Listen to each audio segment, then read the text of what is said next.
Assalamualaikum warahmatullahi wabarakatuh. Halo Bapak Ibu guru hebat yang ada di seluruh Indonesia.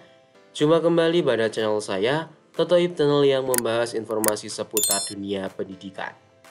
Baik Bapak Ibu, pada kesempatan video kali ini saya akan berbagi informasi terkait bagaimana caranya kita melakukan perencanaan pengelolaan kinerja terbaru dengan sistem baru di tahun 2025 ini. Akan ada perbedaan dengan pengelolaan kinerja di tahun 2024 atau tahun sebelumnya. Berbedanya di mana? Silahkan simak video ini sampai selesai. Saya akan menjelaskan langkah demi langkah dari awal hingga akhir bagaimana caranya kita bisa melakukan perencanaan kinerja pada pengelolaan kinerja terbaru tahun 2025 ini dengan sistem terbarunya. Bagi Bapak Ibu guru yang baru menemukan channel ini, silakan tekan tombol subscribe agar tidak tertinggal informasi seputar dunia pendidikan di channel saya. Baik Bapak Ibu, langkah pertama silahkan Bapak Ibu untuk masuk ke pengelolaan kinerja menggunakan akunnya masing-masing. Perlu saya beri informasi terlebih dahulu. Untuk menu pengelolaan kinerja, apabila Bapak Ibu buka menggunakan aplikasi PMM yang terinstal di HP atau Android, itu saat ini sudah tidak tersedia. Jadi mulai tanggal 1 Januari 2025 kemarin, menu pengelolaan kinerja pada aplikasi PMM Android itu sudah tidak ada. Namun apabila Bapak Ibu membukanya pada browser baik di laptop atau browser di Google Chrome, entah itu juga di Android, intinya bukan yang aplikasi instalan, itu masih tersedia menu pengelolaan kinerja ini. Tapi ini sifatnya hanya sementara. Info yang terbaru yang saya dapat seperti itu. Kedepannya menu ini pun kemungkinan juga akan hilang. Nanti akan digantikan dengan linknya seperti ini. Jadi Bapak Ibu perlu mengetikkan guru.kemdikbud.go.id/pengelolaan kinerja /kinerja seperti itu. Untuk kelanjutannya seperti apa, apakah akan dibuatkan portal seperti e-kinerja, jadi kita tinggal ketik pengelolaan kinerja langsung ada portal tersendiri. Saya sendiri juga menunggu informasi itu. Jadi sementara masih bisa diakses kok melalui PMM, hanya saja PMM-nya harus diakses melalui browser, bukan aplikasi yang terinstal di Android. Seperti itu ya Bapak Ibu. Lanjut ke poin pembahasan video kali ini, yaitu bagaimana caranya kita melakukan atau memulai perencanaan pengelolaan kinerja untuk tahun 2025 ini. Oke, pertama Bapak Ibu cek dulu ya, sudah masuk ke beranda pengelolaan kinerja seperti ini. Bapak Ibu bisa masuk ke menu guru, kemudian masuk ke sebagai pegawai. Perhatikan di sini ada peringatan periode Januari-Desember 2025 sudah dimulai oleh atasan. Ini tandanya atasan atau kepala sekolah Bapak Ibu itu sudah memulai. Ini peringatan ini tidak akan muncul apabila kepala sekolah atau atasan Bapak Ibu itu belum memulai periodenya. Jadi ya sebelum memulai Bapak Ibu pastikan dulu kepala sekolahnya sudah memulai periodenya atau belum. Kalau kepala sekolahnya belum memulai ya Bapak Ibu buka berulang kali pun nggak akan ada. Periode 2025 ini nggak akan muncul di akun Bapak Ibu sebagai guru. Gitu nggih. Nah, untuk ganti periode ini kan yang aktif Juli Desember 2024. Dan ini kita akan berpindah ke Januari Desember. Nah, itu yang beda, satu yang beda. Periodenya untuk yang tahun 2025 ini full 1 tahun dari Januari sampai Desember. Kalau yang tahun 2024 kemarin kan dibagi menjadi 2 periode. Januari, Juni, Juli, Desember. Nah, sekarang di tahun 2025 ini full. Hanya sekali melakukan perencanaan digunakan untuk sampai Desember. Kita ganti periode, klik sebelah nama ada tanda panah ke bawah. Pilih yang ganti periode. Pilih periodenya, pilih yang Januari Desember 2025. Kemudian klik pilih. Ada keterangan berhasil ganti periode. Di sini juga keterangannya Januari Desember 2025. Di sini ada keterangan mulai perencanaan kinerja. Dimulai di bulan Januari. Jadi alurnya seperti ini Bapak Ibu. Nih. Alur pengelolaan kinerja yang terbaru saat ini adalah di bulan Januari ini perencanaan. Dulu pun juga gitu. Januari dan Juli kan juga perencanaan. Untuk proses pelaksanaannya itu di Februari Desember, jadi lebih panjang lagi waktunya. Persiapan praktik kinerja, pelaksanaan praktik kinerja tindak lanjut, tadi observasi tindak lanjut, dan juga penilaian dan penetapan predikat kinerja ini full 1 tahun. Tapi prakteknya seperti apa saya sendiri juga belum tahu pasti apakah nanti juga angka kreditnya itu bisa diklaimkan per triwulan atau seperti apa. Kita tunggu saja update terbarunya gitu ya Bu. Yang penting kita ikuti dulu. Ini bisa kita mulai untuk melakukan perencanaan kinerja di tahun 2025 ini. Untuk memulai Bapak Ibu klik tombol mulai yang warna biru ini. Cek data dirinya, pastikan dulu sesuai atau belum. Nah, di sini data saya belum sesuai. Yang belum sesuai adalah pangkat golongan saya. Pangkat golongan saya sekarang sudah ke 3B, maka pindah ke 3B. Untuk jabatannya masih sama.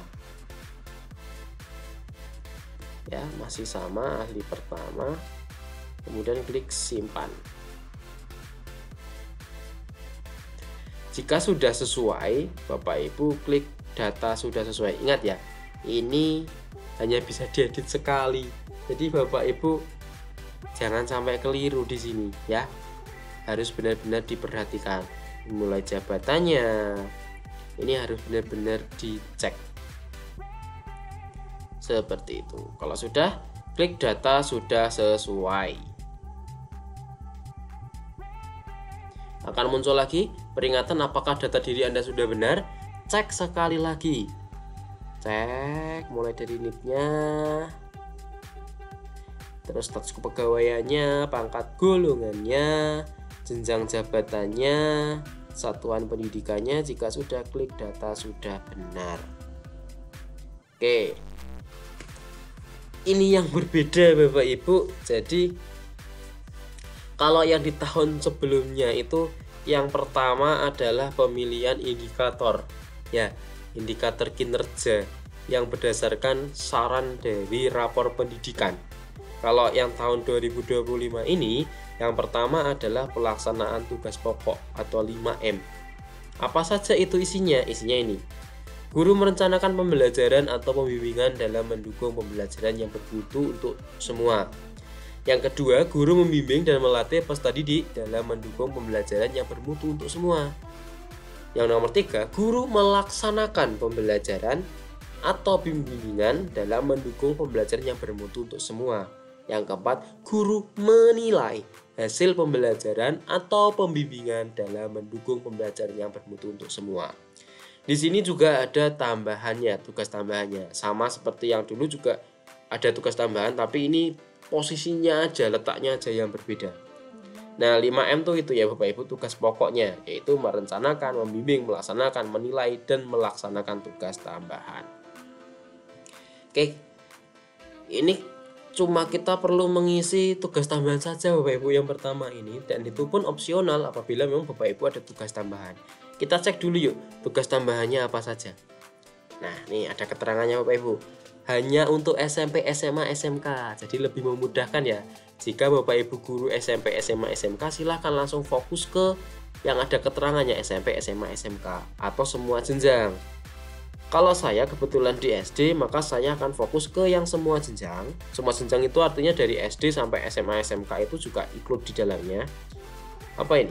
Meningkatnya kinerja satuan pendidikan melalui pelaksanaan tugas tambahan sebagai kepala perpustakaan. Oh, bukan. Meningkatnya kinerja satuan pendidikan melalui pelaksanaan tugas tambahan sebagai pembimbing khusus pada satuan pendidikan yang menyelenggarakan pendidikan inklusif.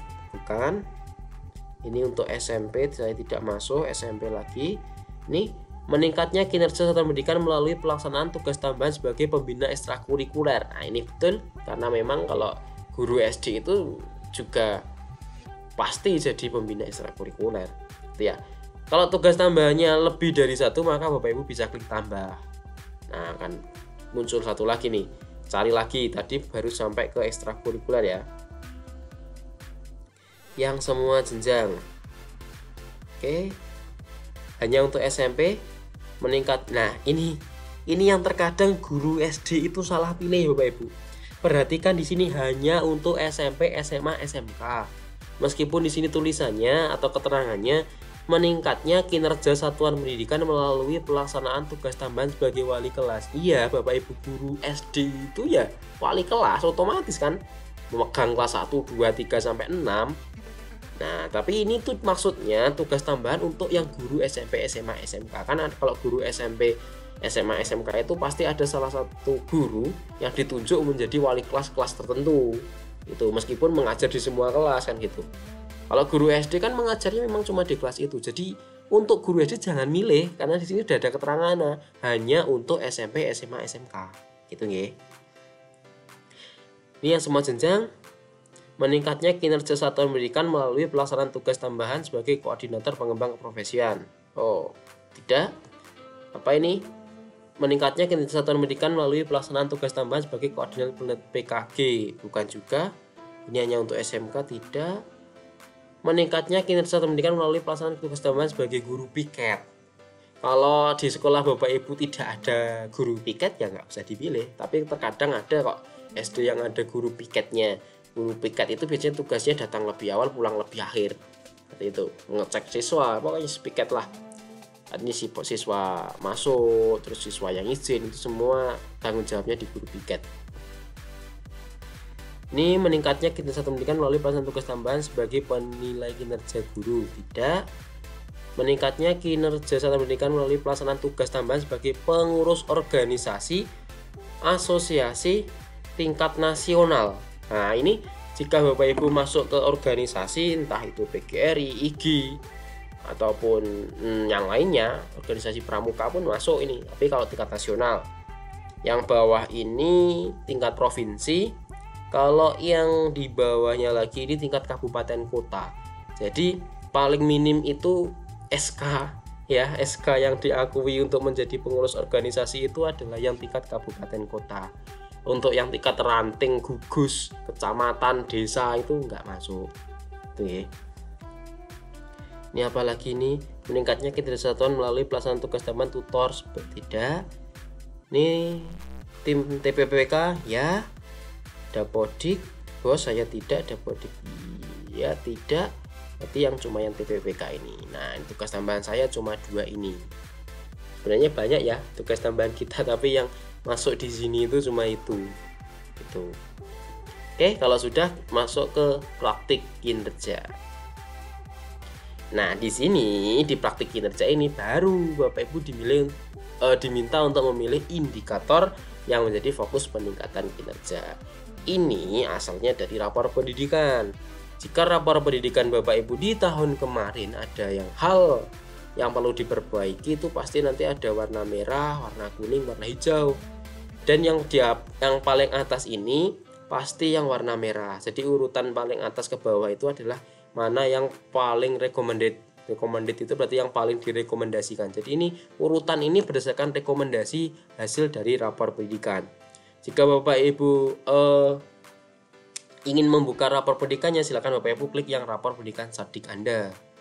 Nah, di sini kebetulan di lembaga kami sudah baik semua, tapi meskipun baik tetap bisa kita perbaiki agar menjadi lebih baik lagi. Itu ya. Silahkan dicek, bisa ke sistem rapor pendidikan untuk mengunduh rapor secara utuh. Didiskusikan bersama tentunya ya Bapak Ibu di dalam satu sekolah. Oke, misalkan saya contohkan, saya akan memilih tahun ini untuk yang disiplin positif udah, keteraturan suasana kelas. Kemudian pilih yang ke pengembangan kompetensi.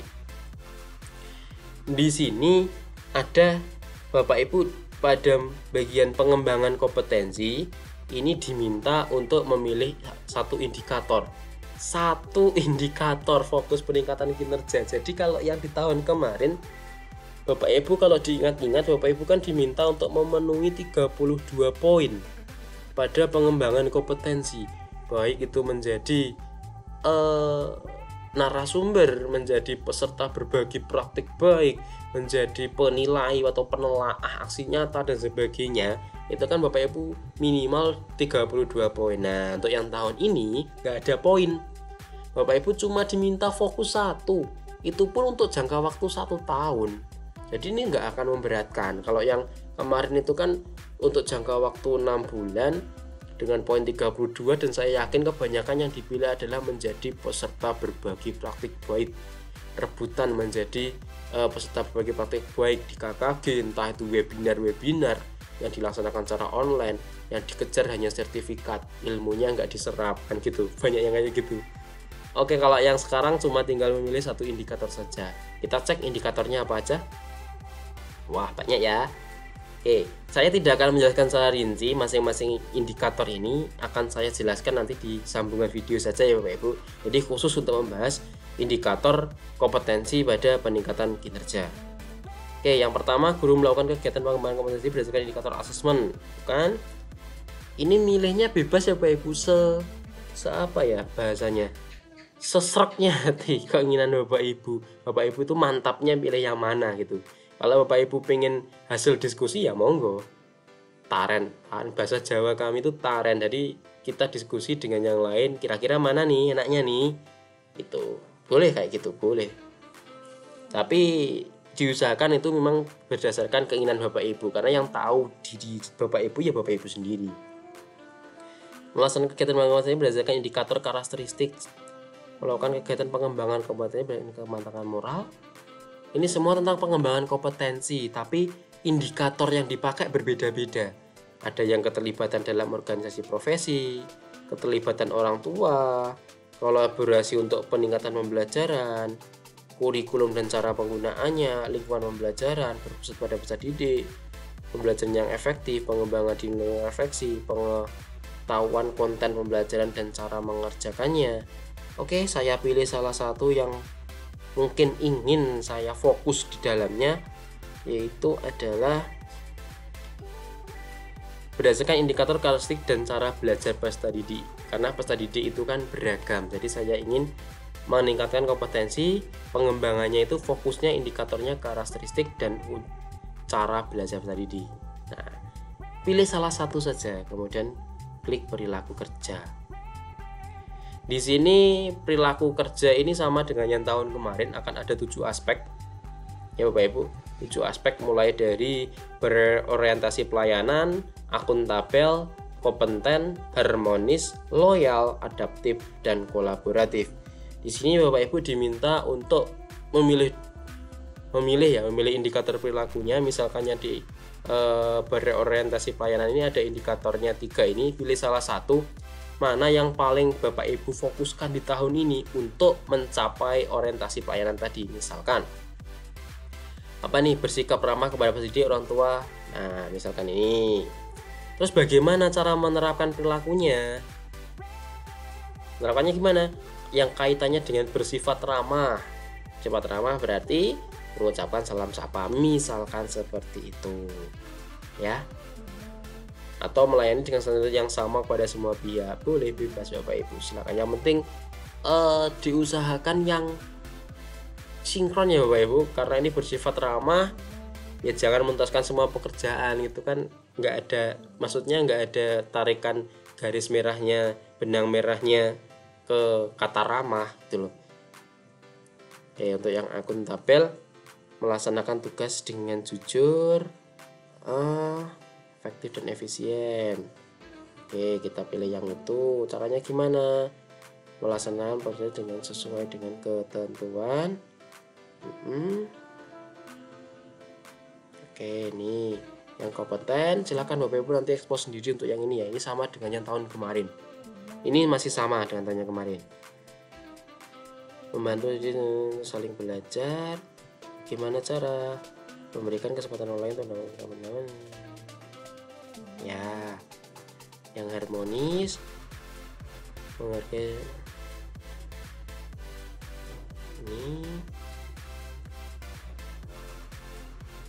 beradaptasi dengan kerja. Ya, kalau yang loyal, ya,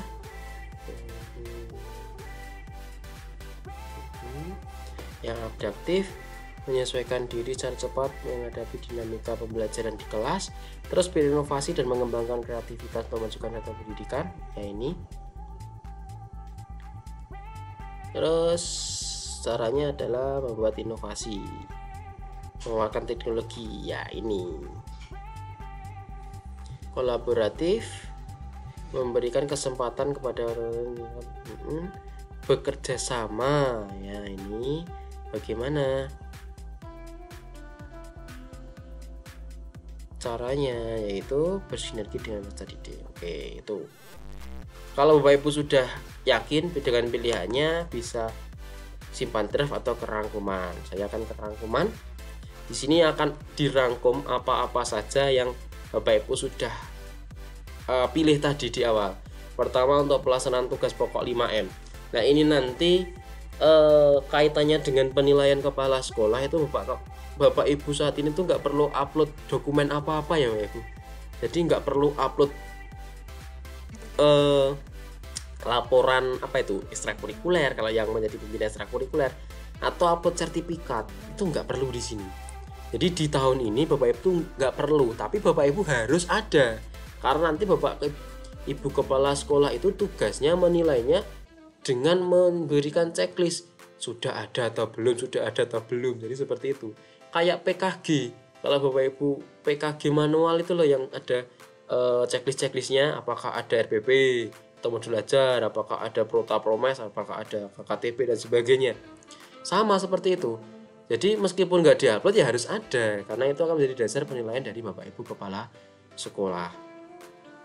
Ini nanti ada dokumen akuntabilitas. Apa itu dokumen akuntabilitas nanti akan saya jelaskan di video berikutnya saja, karena ini saya yakin videonya akan panjang.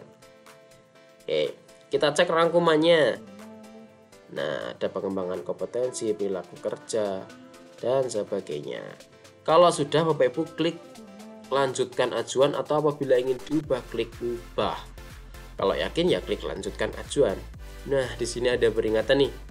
Ajukan perencanaan kinerja atasan. Atasan akan lanjut memeriksa. Mohon diskusi dengan atasan terlebih dahulu atau simpan draft jika diperlukan.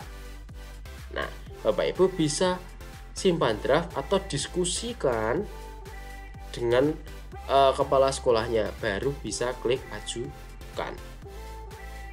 Gitu ya Bapak Ibu. Untuk saat ini saya belum bisa mencontohkan sampai klik ajukan, karena ini tinggal langkah terakhir ya, ajukan. Jadi saya pilih yang simpan draft dulu. Simpan draft. Kenapa kok seperti itu? Ya kayak saya belum diskusi juga dengan kepala sekolah, apalagi dengan Bapak Ibu guru yang lain kaitan dengan pemilihan indikator ya. Yang penting itu di pemilihan indikator, karena kita bersinergi bersama-sama untuk membenahi rapat pendidikan. Jadi kira-kira indikator mana yang paling mungkin dan paling dibutuhkan, urgent untuk skala prioritasnya itu yang paling prioritas untuk kita benahi. Itu kan butuh diskusi bersama. Jadi mohon maaf, saya belum bisa menunjukkan sampai yang ajukan. Tapi itu tadi langkah terakhir. Saya pilih simpan draft, nanti di sini yang awalnya tadi mulai tinggal ganti menjadi lanjutkan perencanaan. Gitu aja. Ya Bapak Ibu, mungkin itu video saya kali ini. Cukup panjang, mungkin masih ada yang bingung, tapi semoga ini bisa menjadikan sebuah gambaran awal bagi Bapak Ibu yang ingin memulai perencanaan kinerja di tahun 2025 yang sistemnya ada sedikit perbedaan lah dengan yang tahun 2024. Mulai dari segi periode jelas berbeda, dari pengembangan kompetensinya juga beda. Kalau indikator cuma beda posisi aja, tugas tambahan juga cuma beda posisi saja, selebihnya ya sama, hampir sama lah. Perbedaan-perbedaan itu semoga tidak menjadikan kebingungan untuk Bapak Ibu guru. Tapi apabila masih ada hal yang ingin tanyakan, silahkan tanyakan di kolom komentar.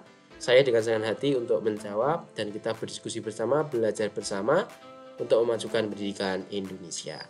Kurang lebihnya mohon maaf. Wassalamualaikum warahmatullahi wabarakatuh.